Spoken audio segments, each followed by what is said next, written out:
Good morning, everyone. So today we'll start with the basic electrical engineering, and before that, we will have some concepts related to the what electricity is. So we can explain it in terms of the electron theory. Now, all the if you know the fact that all the effects of electricity, it can be explained and predicted by assuming the existence of the tiny particle which is known as the electron. So this tiny particle, it can actually explain the effects of electricity can be explained and predicted by assuming the existence of this tiny particle which is known as the electron. And using this electron theory, scientists has been they have been able to make prediction and discoveries which seemed impossible only a few years ago. So the scientists have made the predictions and discoveries based on that, on this electron theory. And electron theory, if you see that it is not only the basis of design of our electrical and electronic equipment, it explains chemical action and allows the chemist to predict and make new chemicals such as synthetic wonder drugs that the chemists are also making. Now, since we assume that electron exists and has led to many important discoveries in electricity, discoveries in the field of electricity, or you can say that in the this field of electronics, then chemistry and atomic physics, etc. So we assume that electrons exist has led to so many important discoveries in this area, and all the electric and electronic equipment has been designed during the by using this electron theory. And since the electron theory has always worked for everyone, so it will also work for this in electricity also. Now, entire study of this you can say that electricity is based on entire study of electricity is based on entire study of electricity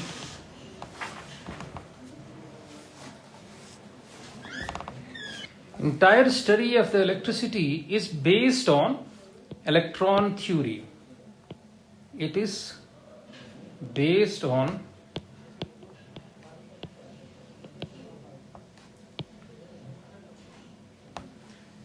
electron theory, and the electron theory assumes that all electrical and electronic circuits are due to this electron theory. What it says, it assumes that all electrical and electronic effects, all electrical and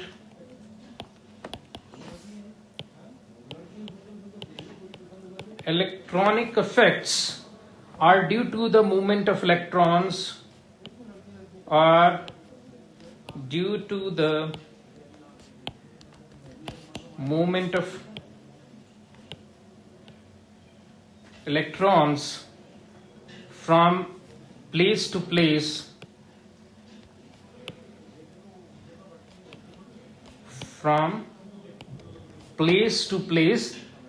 or there are too many or too few electrons in a particular place, or there are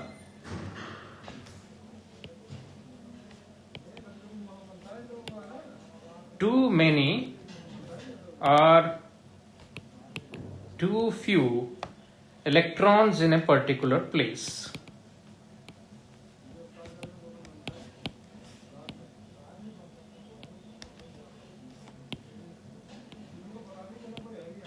So this electron theory assumes that the effect that all the electrical and electronic effects are due to the movement of electrons from one place to another, or there are too few electrons in a particular place. Before going forward, you can have the idea of this electron theory. Now, one more thing, one more point, that it is often heard, you might have studied also, that electricity is the action of electrons in moving from point to point, or excess or lack of electrons in a material, that we have discussed as per this definition. So before working with electricity, you will want to know what exactly an electron is, and what causes it to move in a material. So what is an electron, and what causes it to move in a material? What is an electron and what causes it to move in a material? And you also want to know that what causes it to move in a material, and in order for the electrons to move, some form of energy must be converted into electricity. So when the electrons to make the electrons to move, some form of electricity, that energy must be converted into electricity.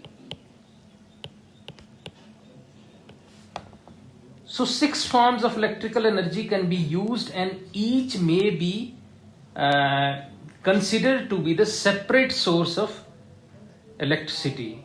So these 6 forms, as you can say that these 6 forms of energy can be used for the electron to move, and this energy and each may be considered to be a separate source of electricity. If you see that before studying this kind of energy which caused the electron to move, so this the form of energy which causes this electron to move, first of all we have to we must find that what an electron is, because the electron is one part of an atom, and you will need to know something about the atomic structure of the matter. So we can discuss in briefly the atomic structure of the matter, and after that we can discuss about the this electron, what the electron is and how the current is moving.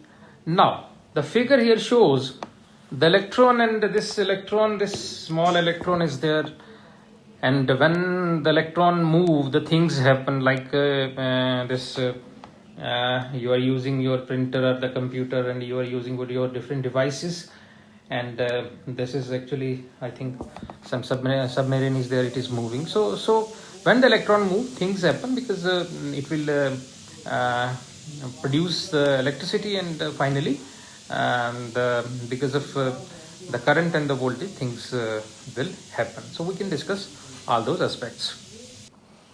So here in this figure it is seen the electron, it is written that electron is electricity. And now what we do, we will try to break down the matter. We will try to break down the matter. Now as you heard that electrons are very tiny particles of electricity, but you may not have very clear idea of the part of electron play in making up all the materials around us. So we can find out about the electron by carefully examining the composition of any ordinary material. So we can examine the composition of any ordinary material, and then we can have the idea of what the electron is. Now let us suppose that we have a drop of water. We have a drop of water, let us suppose, and if we take this drop of water and divide into 2 drops, and if we take this drop, and what we do, we divide this 1 into 2 drops of the water and into 2 smaller drops, and repeat this process to few thousand times, and repeat this process to the few thousand times. That is, you will have a drop of water, you divide it into 2, and then you can repeat this process, then divide that into 2, and like that, and you will have this very teeny drop of water. And this teeny drop of water is so small that you will need the microscope to see it. In this figure it is shown that dividing a drop of water, and then you can have this on the microscope only. Now, the tiny drop of water will still have all the chemical characteristics of the water. So this tiny drop of water that we divided, it has all the characteristics of the water.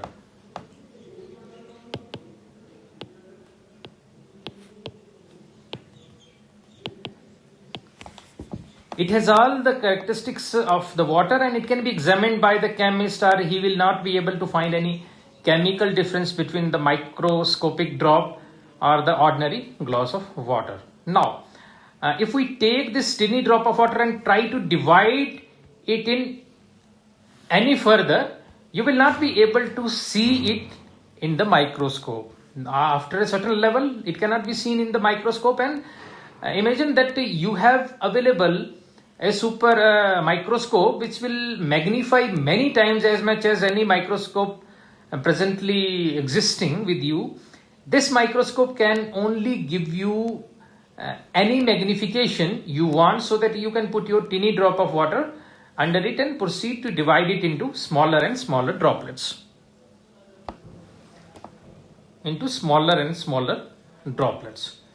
Now, as the droplet of the water divided into smaller and smaller droplets, the teeny droplets will still have all the chemical characteristics of the water, as we have discussed. So if you see that we eventually will have a droplet so small that any further division will cause to lose the chemical characteristics of the water. If we do any further division, then it will lose the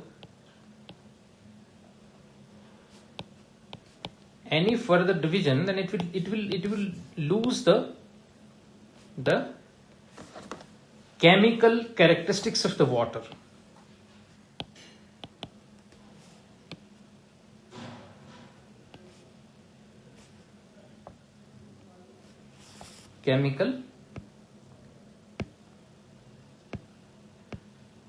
It will lose the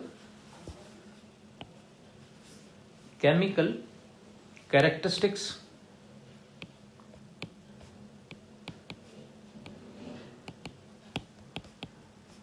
of water. So this is explained within a small example. You will have a small droplet of water, then you will divide it, and at one point of time, if we do the further division of that, it will lose the chemical characteristics of the water, and this last bit of water is known as molecule. So this last bit of water is known as molecule. So this last bit of water is known as the molecule, and if you examine the water molecule under high magnification, if you examine the water molecule under the high magnification, then what we can see that it is composed of 3 parts closely bound together.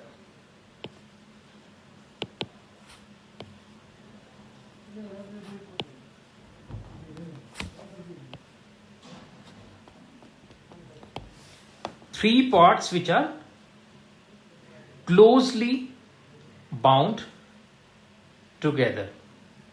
So what is this molecule and what is the structure of this molecule. So the water molecule. Now when you increase the magnifying power of this microscope, you will see that a water molecule is made up of two tiny structures that are the same, and the larger structure that is different from the two. So it has the two tiny structures as shown here, and one larger structure which is different from the two as shown here. So the tiny structures are called the atoms. So these tiny structures are known as the atoms.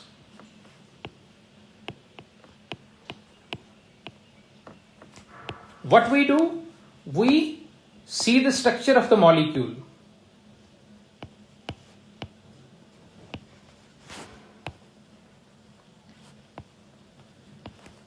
And when we see the structure of the molecule in a power microscope, we will see that water consists of two tiny structures that are same, and larger structure that is different from the two. And these teeny structures, these are known as the atoms. You can call these as the atoms, that is molecule consists of the atoms. Now the two tiny atoms which are of same are the hydrogen atoms as shown here. These are the hydrogen atoms, this one and this one, and the larger one is the oxygen atom. And the larger one is actually the oxygen atom. And when the two atoms of the hydrogen combine with the one atom of this oxygen, you will have the molecule of the water. So when from this diagram, as you have seen, that when the two atoms of hydrogen combine with one atom of oxygen, two atoms of hydrogen, H is combined with one atom of oxygen, so you can get the combined molecule of water.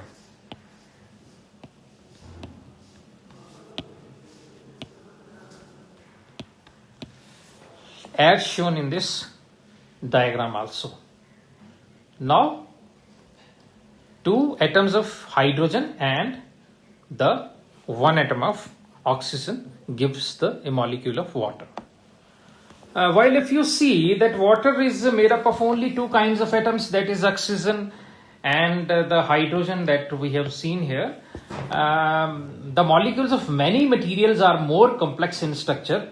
That is, we have, let us suppose that we have cellulose molecules, the basic molecules of which the wood is made. It consists of three different kind of atoms like carbon, hydrogen and the oxygen. So all materials are made up of different combinations of atoms to form the molecules of the materials, and there are only about 100 different kinds of atoms, and these are known as the elements. Oxygen, carbon, hydrogen, iron, gold, nitrogen are all the elements. There are about 100 different kinds of atoms. There are about 100 different kind of atoms.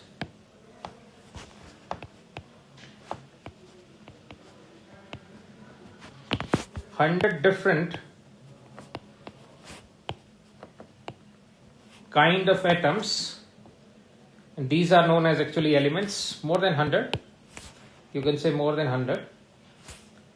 These are known as the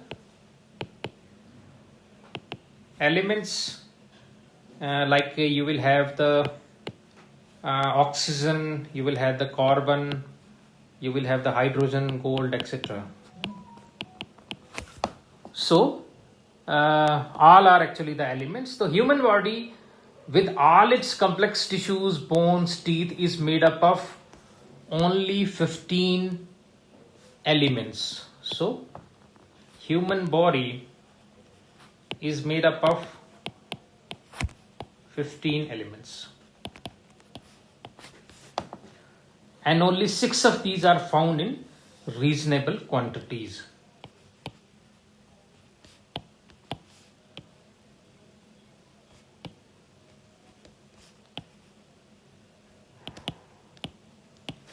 Six are found in the reasonable quantities.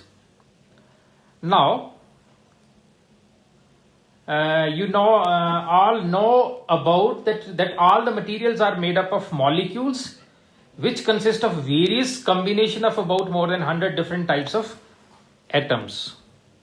That is, all the materials are made up of molecules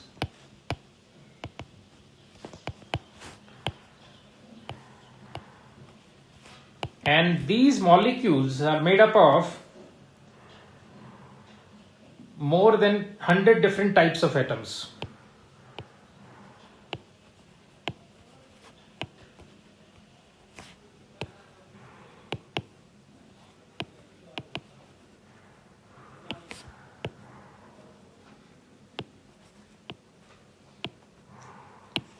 The different types of atoms, and you will want to know that what all this has to do with the electricity.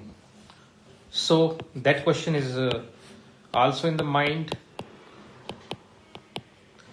that what all this has to do with the electricity. Now, if you increase the magnification of your this imaginary super microscope still further and examine one of the atoms you find in the water molecule, let us suppose that you pick out the smallest atom you can see, the hydrogen atom. Smallest this atom that you will see is the hydrogen atom, and then we examine that hydrogen atom closely. You will see that the hydrogen atom is like the sun with one planet. It is like the sun with one planet spinning around it like that, and the planet is known as the electron. This planet is known as the electron, and this sun is known as the nucleus.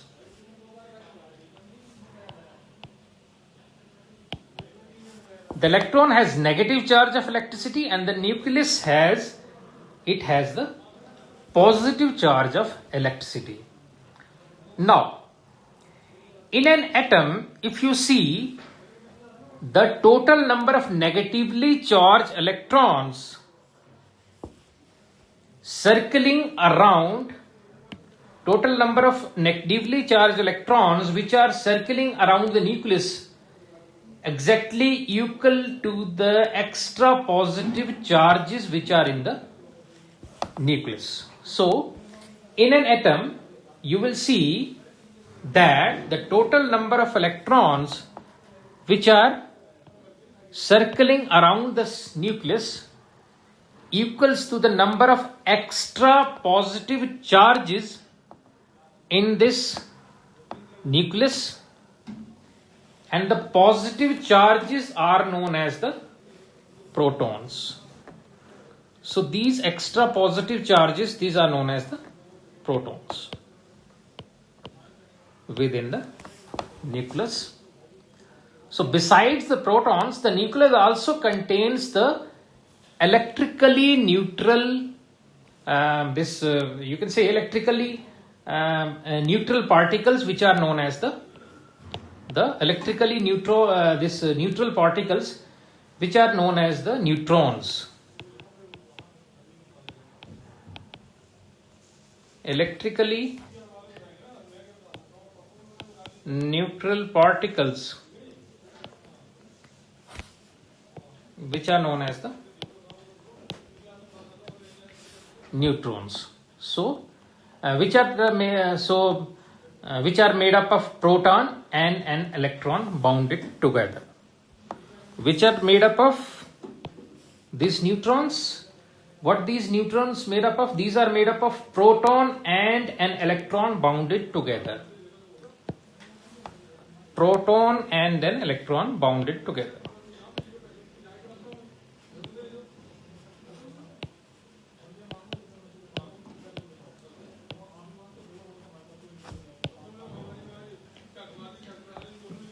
Proton and an electron which are bounded together, and atoms of different elements contain the different numbers of neutrons within the nucleus, but the number of electrons spinning around this nucleus, number of electrons spinning around the nucleus is always equal to the number of free protons within the nucleus, this one and this one. So these are always equal. So the electrons in the outer orbits of the atom, the electrons in an outer orbit of an atom are attracted by this nucleus. It is attracted by this nucleus by less force than the electrons whose orbits are near the nucleus. So the force on this electron is more as compared to the force on this electron. So we can say that electrons in the outer orbit of the atom are attracted to the nucleus by the less force as compared to the orbits that are near the nucleus.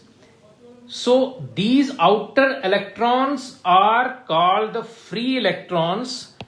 These outer electrons, these are known as the free electrons and may be easily forced from their orbits, while electrons on the inner layer are known as the bound electrons. So these electrons on the outer orbit, these are known as the free electrons, and on the inner orbit the electrons are known as these are known as bound electrons, because they are not actually free, so they cannot be forced out of their orbit easily. So it is the motion of the free electrons that make up the electric current. So it is the motion of these free electrons that it make up the electric current. So this motion of free electron, it make up the electric current. So and now let's have some of the whatever we have discussed. Whatever we have discussed, let us review some of the concepts in that. So first is the molecule, the combination of two or more atoms. If you see, then atom, what is an atom? The smallest physical particle into which an element can be divided. Nucleus, the heavy positively charged part of the atom which does not move. Neutron, the heavy neutral particle in the nucleus consisting of proton and electron, and the proton, a heavy positively charged particle in the nucleus, and a very small negatively charged particle which is practically weightless and circles the nucleus. Then bound electrons, electrons in the inner orbit of an atom which cannot easily be forced out of their orbits. Free electrons, electrons in the outer orbits of the atom which can easily be forced out of their orbits. And electricity, the effect of the electrons in moving from point to point, or effect of too many or too few electrons in a material. This is known as the electricity. So effect of the electrons in moving from point to point, or the effect of too many excess or too few electrons in a material. Now to produce the electricity, these are actually some of the sources of the electricity. 6 sources of the electricity.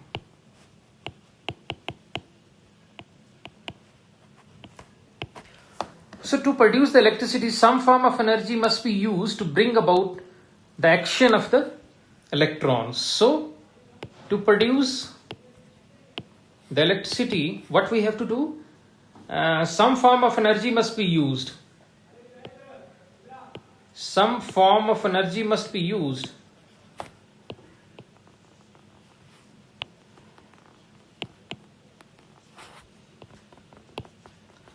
some form of energy must be used to bring about the action of electrons.